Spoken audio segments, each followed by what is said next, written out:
You ever feel it in your bones before it even happens? That little smirk crawling up your spine like you're stuck. Yeah, that's not paranoia, that's prophecy. See, most people walk around pretending time is just a calendar and fate is just. But you woke up different today, didn't you? The air felt heavier. The silence had weight. And for once, the shadows didn't scare you, they applauded, because they know. Oh, they know what's coming. May 28th isn't a date, it's a reckoning. Silence. That awkward little pause between screams. The thing you're supposed to bite down on when your ribs are cracking and no one's listening. It's funny, isn't it? They teach you to be polite, obedient, quiet. Don't make a scene, they whisper, as if the whole damn world isn't already a circus. But silence, oh, it's a weapon. Just not for you, no, it's their weapon. They use it like a leash. Keep you muzzled while they play their games, while they rig the table, stack the deck, and smile at your confusion like it's part of the entertainment. You ever noticed how the world claps for noise when it's the right kind? The kind wrapped in glitter, sponsored by the rich, filtered through a grin. But the moment you open your mouth to scream something real, something raw, they flinch. They wince. Too much, they say. Calm down. As if your truth might burn the wallpaper off their perfect little illusions. So they reward the ones who smile through the beatings, who keep quiet in the chaos. They say those are the strong ones. No, those are the puppets. Real strength. Real strength sounds like madness, like laughter in the middle of a funeral. Like a whisper in a hurricane saying, I'm still here, now let's talk about the ones who watch. Oh, they're always watching, they see you bleed, they see you beg, and they say nothing. Not because they don't care. Oh no, it's worse than that. They enjoy it. It makes them feel taller. Because deep down, they know if you ever stood up and screamed, really screamed, they'd crumble. Their little kingdoms of comfort, their paper crowns, their fragile egos, all of it would go up in flames. And you'd be the match. That's why they keep you quiet, not because your voice is weak, but because it's nuclear. But here's the trick. Here's the beautiful, twisted irony. While they watch you squirm in silence, they forget one thing. You're learning. Every insult, every betrayal, every cold shoulder, it's a lesson, a chapter. And you're not just swallowing pain, you're storing it, feeling it away in that little box behind your eyes. The one marked to not open unless winning. And oh, when you do win, because you will, every second of silence becomes ammunition. Every time you bit your tongue becomes a bullet. Because when you finally speak, when you finally spite, rise, it won't be noise. It'll be history. They think the game is about being the loudest. Flashy suits, fake smiles, loud applause for hollow victories. But you were never built for that stage. You were made for the alleyways, the shadows, the cracks in the foundation. That's where real power lies, not in spotlight, but in shadow. Not in applause, but in resilience. You didn't survive to be liked. You survived to be remembered. And that's exactly what's going to happen. They don't see it yet. That's the fun part. They're still laughing, still underestimating you, still mistaking your silence for surrender. Let them think they've won. Let them toast to your downfall, throw their parties, take their pictures. Because when it flips, and it always flips, they'll be too busy clapping for themselves to notice the floor crumbling beneath them. And you'll be walking away, not running, not fighting, just walking calm, slow, unbothered. Because the war already ended the moment you realized. Their approval is worthless, their spotlight is fake, and the only sound that matters is the one you make when you finally decide to speak your truth and never shut up again. But you won't need to scream, not anymore. They'll hear you, even in whispers. Because the one who laughs last doesn't just win, ever sat in the dark for so long that your eyes start to adjust, and suddenly, it's not so dark anymore. That's the thing about the shadows. They feel like punishment at first, like exile. Like the world threw you away and locked the door behind you. And you sit there cold and confused, asking why me? Oh, but that's the joke, see, it had to be you. Not because you were weak, but because you were being forged. like steel and fire. Like something dangerous learning how to breathe before it roars people like the lights, don't they? The applause, the stage, the validation. They're addicted to being seen. The ones who are built for greatness, they're trained in silence, in pain, in rejection, in being misunderstood. Nobody claps for you when you're breaking and rebuilding at the same time. Nobody cheers for your invisible battles. But that's the trick. That's where the magic happens. The real champions, the scary ones, they don't come from comfort. They come from the corner, from the dirt, from the parts of life polite people pretend don't exist while everyone else was playing pretend. You were busy learning how to survive with nothing, how to smile with broken teeth, how to walk when your legs didn't work and your friends disappeared. Every no, every insult, every door slammed in your face, it wasn't just rejection. It was resistance training. The universe was spotting you while you learned to lift your own weight. You weren't being punished, you were being prepared. For what? That's the fun part. You won't know until they start clapping for you, too late to stop it. People love success stories, don't they? They just hate the process. They want the movie, not the scars. But you've got the bloopers, the outtakes, the ugly behind-the-scenes footage no one wants to watch because it's too real. You've lived the script they'd never film. And that makes you dangerous. Not because you're perfect, but because you know. You know what it feels like to lose, to be ignored, to be the punchline, and you're still here, breathing, laughing, plotting. That's not weakness, that's power with a memory, and let's not forget the audience. Oh, they're still watching, still judging, still thinking they've got you figured out. But what they don't know is that the version of you they buried isn't the version that's coming back. That person died in the silence. What's rising now? That's someone else, someone who doesn't care about fitting in anymore. Someone who learned to find fuel in failure. Someone who isn't begging to be accepted, they're planning to be unavoidable. You've been underestimated for so long. They started thinking you liked it down there, like the basement was your home. They don't realize you were studying blueprints in the dark, blueprints of the whole damn house. And when you finally walk up those stairs, they'll ask, where did you come from? And you'll laugh. Not because it's funny, but because the question's late. They always ask the wrong things too late. And you won't explain. You'll just do what you came to do, you see. Pain doesn't make you weak. It makes you precise. Because when you've been through hell with your eyes open, you stop caring about the noise, the compliments, the critics, the circus. None of it matters. What matters is the mission. What matters is you saw yourself at your worst and didn't walk away. You stood there, shaking, crying, screaming, but still standing. And now they're going to see what that kind of survival creates. Not a hero, not a villain, something else, something they can't label, can't control, can't predict. You weren't built to be understood, you were built to be undeniable. And that's exactly what's coming for them.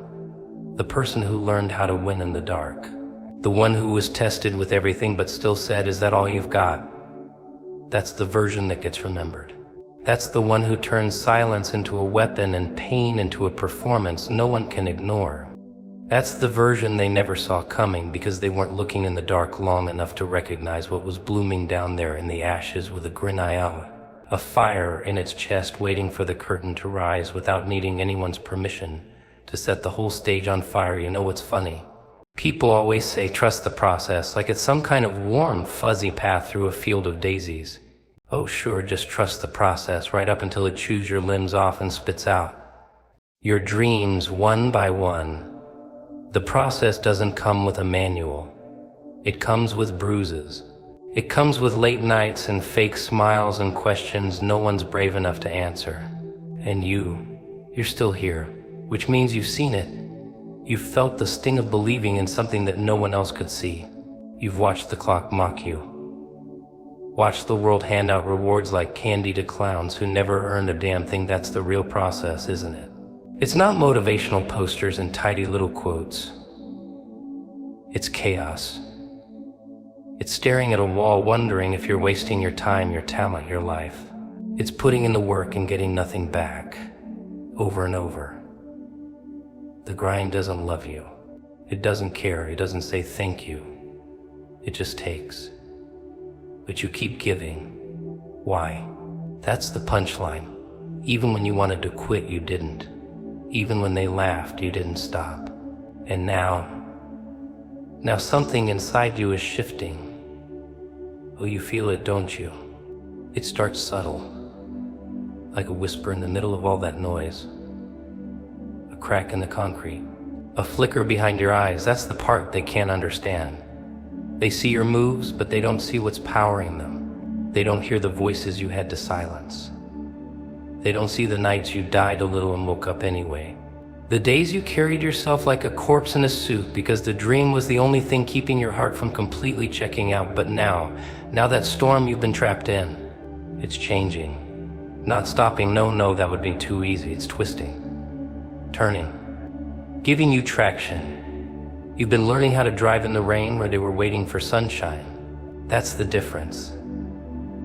They built umbrellas, you built armor. They waited for better weather. You became the storm. And no one taught you. No one warned you. You figured it out with broken tools and a laugh that sounded a little too close to crying. You kept showing up. That's the part they'll never believe. Not because you had to, but because you knew something. Something they didn't. You knew the world doesn't reward the loudest. It rewards the last one standing. You don't need applause. You don't need permission. You don't even need support. You've had conversations with silence. You've danced with doubt. And every time you walked away with something sharp in your pocket. Every loss a blade. Every no another notch on your spine. And you're still standing, which makes you dangerous. People are comfortable with your failure. It gives them peace. They like seeing you down because it confirms their own cowardice. But success, that's different. Your eyes, that threatens them. Because it says, look what's possible. And that's scary when you've been lying to yourself for years. So don't be surprised when they distance themselves. When they go quiet, it's not confusion, it's fear. They're afraid of the version of you that didn't stay broken. The version that used every scar like war paint and walked back into the fire with a smirk. They want to know how you're still going.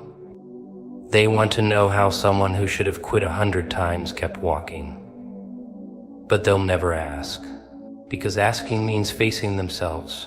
So instead they watch, in silence, in secret, and they copy your moves, but they don't have your pain. They mimic your words, but they don't have your process.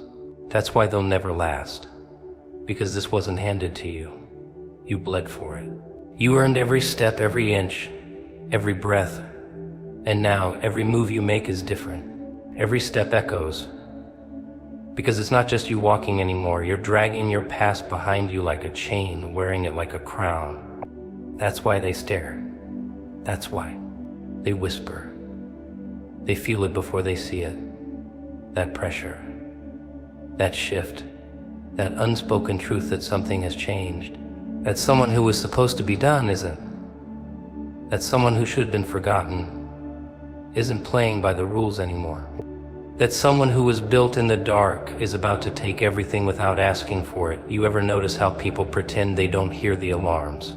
Not the fire alarms, no, I'm talking about the kind that scream from inside your own side. That ringing in your chest when something's wrong. When the smile doesn't fit your face anymore and your shadow starts looking at you funny. But oh no, you play along, you act normal, because normal keeps the peace, doesn't it? Normal pays the bills, buys the groceries, nods politely, claps at the right moments. Even if everything inside you is begging to scream, to run, to throw the whole board off the table and flip the game entirely. And the best part, everyone's doing it, walking around like mannequins wearing masks that smell like regret. Eyes dull, voices low. Laughter timed just right.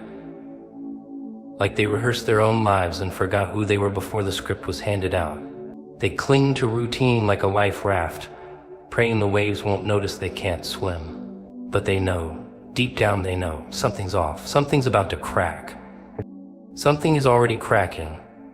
And still they stay. You ever wonder why people wait for disaster to change? Why they need the floor to collapse before they move?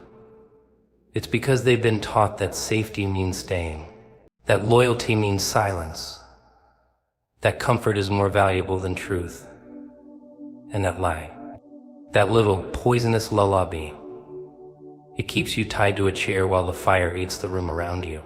You smell the smoke, you feel the heat, but you stay. Because leaving means admitting you've wasted time. It means accepting that the people around you were never on your side. That the dream you built your identity on might have been trapped dressed in nice words now. Most people won't say that out loud. No, they don't even say it in their heads. They just keep moving through the motions. They keep setting alarms they don't intend to wake up for.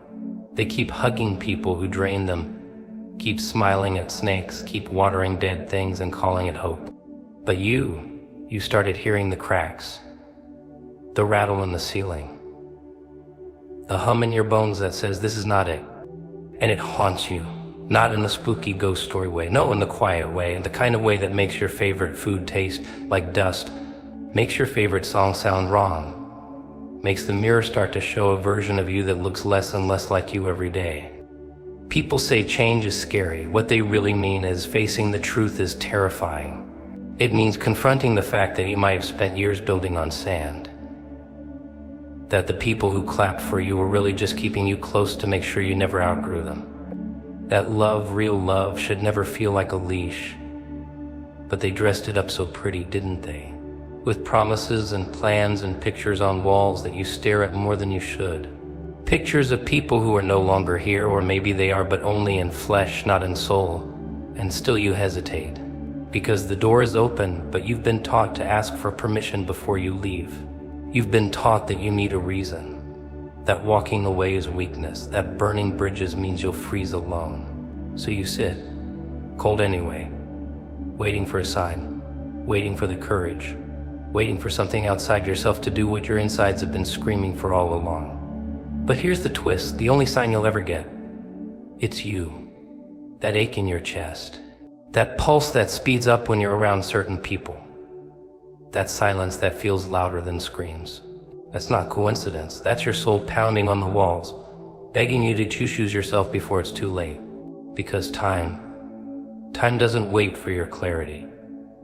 It doesn't care about your process. It just keeps moving, dragging your dreams behind it like old luggage while you nod and smile and say, I'm fine, you're not fine. You're waking up. And waking up is messy, it's not romantic, it's rage and grief and clarity slapping you all at once. It's realizing you don't owe anyone an explanation for choosing peace over people who only bring noise. It's standing up without a plan, with nothing in your hands but everything in your gut screaming now. And no one will cheer. No one will clap, because they liked you better asleep. They liked you confused. They liked you tame. But now the room is shifting. The walls are whispering. The ground under your feet doesn't feel steady anymore. And that's not a warning, it's a gift. Because the truth was never meant to make you comfortable. It was meant to set you free, even if it does so with a match and a bottle of gasoline. You ever sit in a room full of people and feel like a ghost in your own skin? Like you're playing a role in someone else's script, mouthing lines you never wrote, clapping at cues that don't mean a damn thing to you. They call it fitting in. I call it slow death with polite applause. See, they hand you these labels the moment you show up: student, worker, failure, dreamer, and you carry them around like name tags stitched into your soul. You become what they expect because it's easier than becoming what you are. It's safer. And safety, oh, that sweet illusion, that's the real prison. But something shifts, maybe not all at once. Maybe just a flicker at first. A strange thought that dances in your head like smoke. What if this isn't all there is? And suddenly the lights seem too bright. The conversation's too shallow. The air too thin. That little flicker starts to burn and the masks start to itch. You laugh at the wrong moments.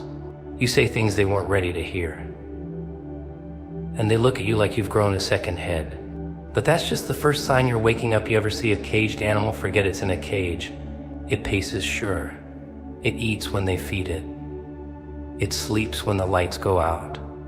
But every so often its eyes change. It looks past the bars, past the crowd, like it remembers something wild. That's you. That's all of us, really. But most people ignore it. They drown it out with noise and routine. They call it ambition, but it's just decoration on a coffin. You want out, you want more. But you don't know where to start, so you wait and wait. Until waiting becomes who you are. They'll tell you it's not the right time, that it's foolish, that it's reckless. But what they really mean is if you go, they'll have to face the fact that they stayed.